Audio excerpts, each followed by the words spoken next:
There is something you know so deeply that you have never once questioned it. You know where babies come from. You've known so long you can't remember learning it. It feels less like a fact than a law of nature. Sex leads to pregnancy. Of course it does. Everyone knows that.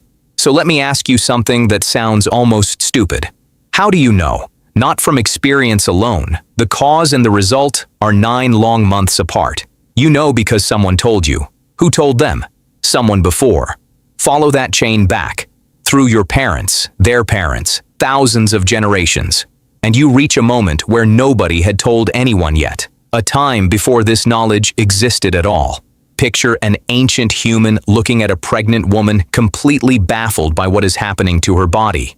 To them, it isn't obvious. It isn't a law of nature. It's a mystery as deep as the stars. They have no idea that something 3 seasons ago is the reason a new life is arriving. That connection, the one you treat as the most basic fact there is, had to be discovered. Slowly, painfully, across an unimaginable stretch of time. And the moment humans finally made that connection, everything changed. Marriage, family, power, inheritance. The entire structure of human society shifted around a single realization that a man and a woman together create a child. So when did your ancestors first understand the thing you've never had to wonder about? That's the question. And the answer is stranger than you think. Before we go further, do something honestly. Let go of how obvious this feels. Because right now, your whole life of knowing gets in the way. You cannot unknow that sex causes pregnancy. It's baked in. So you look at an ancient human not knowing it and think, how could they miss something so simple? But here is the truth. It is not simple at all. It only became simple after someone figured it out and the knowledge spread to everyone. Strip that knowledge away and the connection nearly vanishes. Let me prove it. Imagine you know nothing about reproduction at all. You've never been told. You have only your own eyes and your own life to go on. What do you actually observe? You observe that sometimes women's bellies grow. Then a baby comes. That part is obvious. You can see it. But the cause, the thing that started it 3/4 of a year earlier, that you cannot see. There's no thread connecting the two moments. No visible line. And without someone to tell you, your mind would almost never draw that line on its own. This is the trap your ancestors lived inside. Not because they were unintelligent. They were as intelligent as you. But because the most important clue was hidden behind something almost impossible to overcome. Time. And to understand how powerful that obstacle really is, you have to feel it for yourself. So let's feel it, with your own mind. Think back to what you were doing 9 months ago, not roughly. Pin down the exact week. Where were you? What was happening? What did that week feel like? Notice how hard that is. The details are foggy. Half of it is gone.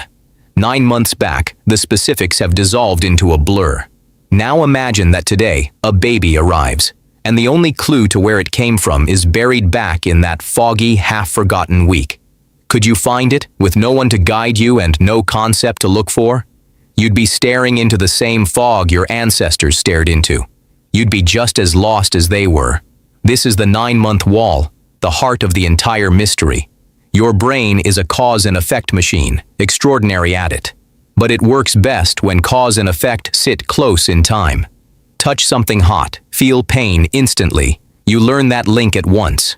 Eat something rotten, get sick that night. You connect those easily. Psychologists call this contiguity, an idea going back to David Hume, and studies of how we learn cause and effect confirm it. The closer two events sit in time, the easier your brain links them. Now stretch that gap to 9 entire months. Across that gap, you live through hundreds of other events. Seasons turn, people come and go. The one cause drowns in an ocean of unrelated experience. Your pattern-finding mind, brilliant as it is, loses the thread, and your ancestors had something working against them that you don't. They weren't keeping calendars. They weren't counting weeks. The very tool that makes the link visible, precise tracking of time, didn't exist for most of human history. So the gap wasn't just 9 months. It was 9 uncounted, blurred-together months. Feel how thick that wall is? This is why the connection stayed hidden for so long. Not a failure of intelligence, a near impossible problem of perception. And it gets harder still, because of one more thing. Sex wasn't rare or special enough to stand out as the cause. It happened often, and most of the time, no baby followed. Put yourself back in that ancient mind. If something happens often and only occasionally is followed, months later, by a result, how would you ever pick it out as the cause? You wouldn't. The signal is buried in noise. From inside that mind, sex and pregnancy would look almost disconnected. So your ancestors did exactly what you'd have done in their place. They looked for a cause they could see. Something closer, something visible, something that felt like a better explanation. And the explanations they reached for tell us something beautiful about the human mind. When you can't see the real cause of something, you don't give up. Your mind reaches for the best story it can build from what it sees. You do this today, more than you realize. So did they. And the stories they built to explain pregnancy are fascinating. Many believed spirits were responsible. That a child's spirit entered her body from the outside world, a sacred place, a tree, an ancestor waiting to be reborn. Put yourself inside that belief for a second. It's not foolish at all. If you didn't know the cause, and a woman swelled with life after passing a sacred grove, wouldn't the grove seem like a perfectly reasonable explanation? You'd connect the visible thing, the place, to the visible result. That's good reasoning. Others believed certain foods caused new life to begin, that eating a particular fruit, fish, or animal planted a child inside, and again, feel the logic. Food goes into the body, a baby comes out. Without the hidden link, that's not a wild guess. It's an observation. Some connected pregnancy to the moon, whose monthly cycle seemed to echo the rhythms of a woman's body. The moon swells and shrinks. Bodies follow a monthly pattern. The link feels almost poetic. You can see how a watchful mind would land there. Others believed ancestors or gods placed children into the world by their own will. In every one of these explanations, notice the same thing happening. The mind, faced with an invisible cause, did exactly what yours does. It built the most sensible story it could from the clues it could see. None of these people were stupid. Everyone was reasoning carefully. They were simply missing one piece, hidden behind 9 months of fog. And here's what should genuinely move you. These weren't desperate random guesses. They were rich, detailed belief systems, woven deep into culture and identity. Entire worldviews were built around explanations that didn't include the true cause. And those worldviews worked, in their way, for thousands of years. Now, you might think, surely someone would notice eventually. Surely somebody would connect the dots. And you're right, eventually someone did. But to understand how, we have to look at one of the most debated questions in anthropology. A question of just how widespread this not knowing really was. The answer is stranger and more controversial than you might expect. In the early 20th century, anthropologist Bronisław Malinowski spent years among the people of the Trobriand Islands, and he reported something that stunned the academic world. By his account, the people he lived with did not believe sex caused pregnancy. They believed spirits of the dead entered women to be reborn as children. Sex, to them, had a role, but not as the cause. It opened the way, but didn't create life itself. Before you decide what to make of that, sit inside it a moment. Imagine being raised your whole life inside that belief. Everyone you trust, parents, elders, your whole community, tells you children come from spirits. Would you doubt it? On what basis? You'd have no reason to. The 9-month wall hides the alternative completely. The spirit explanation is all you'd have. From inside that world, it wouldn't feel like ignorance. It would feel like the truth. Here's where we have to be careful and honest with you, because this is one of the most fiercely debated topics in anthropology. Some took Malinowski's account at face value, proof whole societies could genuinely not know. Others, anthropologists like Edmund Leach and Melford Spiro, pushed back hard. They argued the people almost certainly understood the basic physical link, and that the spirit beliefs were symbolic, layered over practical knowledge, not a replacement for it. Think of it this way. You might call a child a gift from heaven. That doesn't mean you don't understand the biology. You're speaking on a different level. So which was it? Genuine not knowing, or a spiritual layer over real knowledge? Honestly, scholars still argue today, we may never fully know. But here is what matters for our question, and it survives the debate intact. whether or not any one group was completely unaware. The very existence of this debate proves how non-obvious the link is. Think about that. Scientists can argue for a century over whether entire peoples knew where babies come from. You could never have that debate about fire causing burns. That this one is debatable at all tells you everything. The connection is just hidden enough, just delayed enough, just noisy enough, that reasonable people can wonder whether it was understood at all. And that brings us to the deeper truth under this whole story. Somewhere in the deep past, this knowledge did not exist. There was a time, before recorded history, when no human had made the connection. And then, slowly, someone did. So how do you cross that gap? How does a species that can't see a cause finally learn to see it? The answer may have been walking right alongside us the whole time. Here's one of the most powerful ideas in this whole story. Humans may not have figured out their own reproduction by watching themselves. They may have figured it out, researchers suspect, by watching their animals. Picture the moment, roughly 10 to 11,000 years ago, when humans began to domesticate animals, keeping them, breeding them, controlling them. Suddenly, something changes everything. For the first time, you can watch reproduction under controlled conditions. Think about what that gives you. With wild animals roaming free, the cause was as hidden as in humans. But with penned animals, you control who reaches whom. Keep females from males, and no young appear. Bring a male in, and months later, new life arrives, again and again. Now you're not relying on a single foggy memory. You're watching the pattern repeat, over and over, across many animals and seasons. And repetition is the one thing that can defeat the 9-month wall. Feel the shift. One delayed event tells you nothing, but the same event, repeating whenever you allow the male in, and never when you don't. That pattern your mind can catch.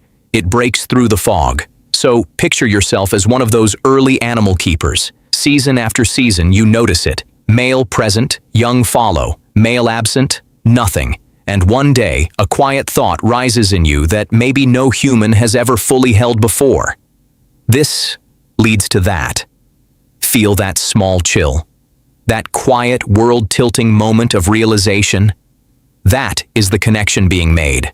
Not in a flash of genius, but slowly, through patient observation. Then comes the thought that changes the species forever. If it works this way for the animals, does it work this way for us? Imagine being the first person to seriously think that thought. To look at the animals, then your own people, and feel the two pictures click into one. To realize you, too, are part of this pattern. A man and a woman create a child, just as the animals do. That realization is one of the most important your species ever had, and once made, it could not be unmade. It would spread, slowly at first, then everywhere, from person to person, group to group, generation to generation, until the knowledge that once didn't exist became so universal that you today can't even remember learning it. That's how complete the victory was. It erased the memory of a time before it. But here's what most people never stop to consider. When humans finally understood that men play a role in making children, it didn't just change what they knew, it changed how they lived. Because now, for the first time, fatherhood meant something biological. And that single idea would reshape the entire human world. Let's slow down, because this part should reach you personally. Think about what the discovery of biological fatherhood unleashed. Before it, a child belonged to the mother and her people. The only visible line ran through her. After it, a man could look at a child and think a brand new thought. That one is mine. Sit with how enormous that is. The entire idea of inheritance, passing property, name, and power from father to child, depends on it. The idea of marriage as we know it, a man's children being his, depends on it. Anthropologists have long traced how paternity recognition reshapes kinship and inheritance. So much of how societies organize themselves for millennia grew out of this one piece of knowledge. Knowledge that, for most of human history, nobody had. Now turn it on yourself a moment. Look how much of your world rests on a fact you never had to discover. You inherited it for free, handed to you so early you never noticed receiving it. Every assumption you carry about family, about where you come from, sits on a discovery your ancestors paid for with millennia of confusion.